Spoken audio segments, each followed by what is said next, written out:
Ayan. Ito yung natawag na parang pinaka-oil cooler o condenser coil. Maraming tawag dito eh. Pang evaporate ng tubig na para galing sa defrosting. Makakatuyo. Marami siyang tawag. Yan sa sabog ba?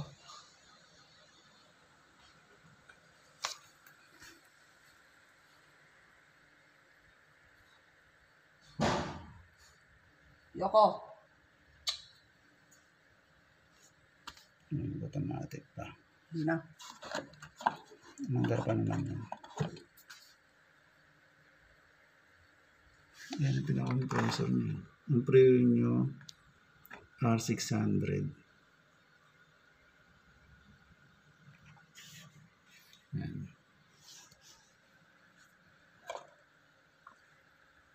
May time na pa siya, time delay. Meron pa yung dalawa sa loob. Ganon din eh. Umaandar pero Hindi lumalamig. hindi lumalamig. Ito yung pagsaksak ko natin kanina.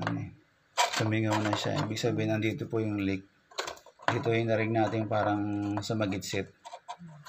So, yan, papalitan, ganon. Puputulin na ho yan. Papalitan pa na bagong coil. Pa-flushing yung system. Baka nakasipsip ng tubig. Yun. I-reprocess. Then, yan po. Isang ano po yung process. Ang model na ito, Condora. Yan. CNF 350.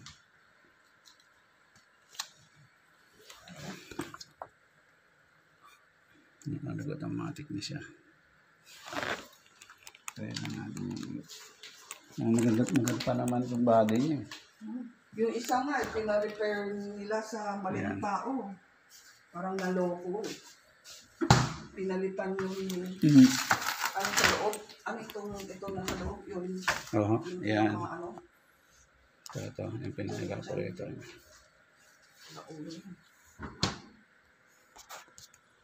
Pause natin.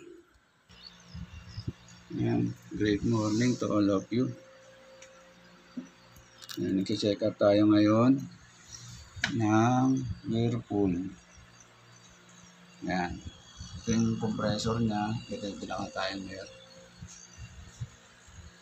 Yan. Umandar naman yung system. Yan. Umandar yung system. Pagsaksak namin kanina, ito yung outlet. Naka-defrost kaya hindi siya umandar. Ngayon, pinorward ko yung timer. Umandar na yung compressor niya. Hindi lang umandar is yung fan motor. Yan. Dapat kasi ito pag pinipindot, yung pinaka-door switch niya, umandar yung blower. So, possible yun po yung cause. Bakit? Hindi siya lamamig. So, itong Whirlpool na to, pero bakit may ano? May lamig.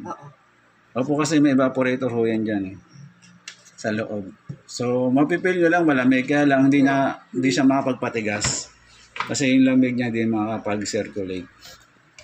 Yan. Ito po yung mga unang model ng Whirlpool.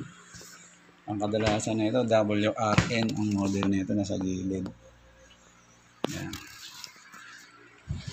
Yung mga pyesa pa ba yun? Ang fan motor, meron pa naman tayong makukuha niyan. Available pa.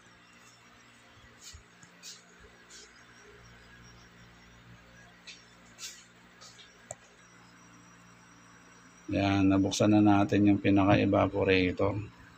So, ayan yung fan motor. Talagang stock up siya. Ano? Stock up. Matagal ho ba itong hindi na paano? Oo, matagal na. Kasi hindi naman dito yan eh. Dinala lang dito. So, yun yung sakit niya.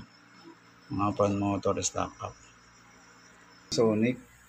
Yan, ito na naman yung isang Panasonic ang model NR-A8013TFG upright freezer. Yan.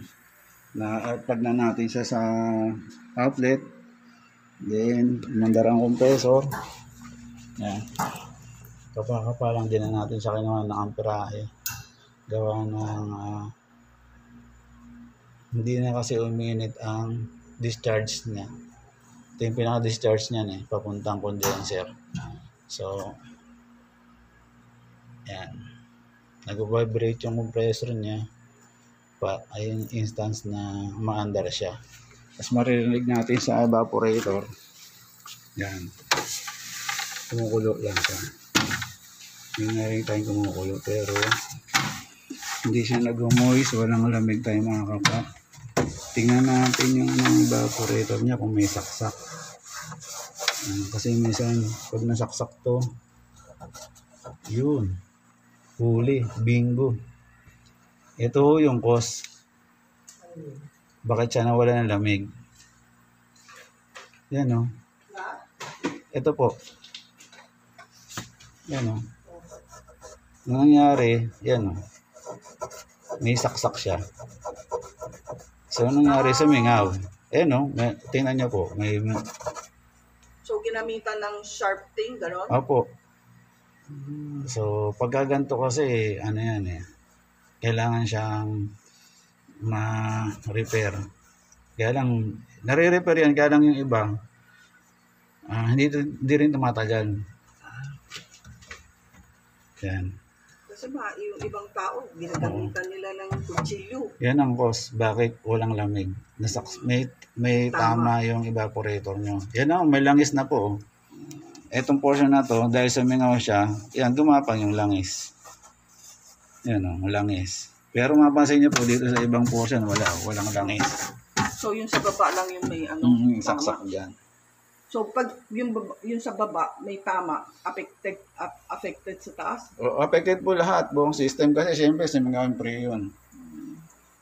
Pinaka-the best kasi na ito, palit evaporator. Yan.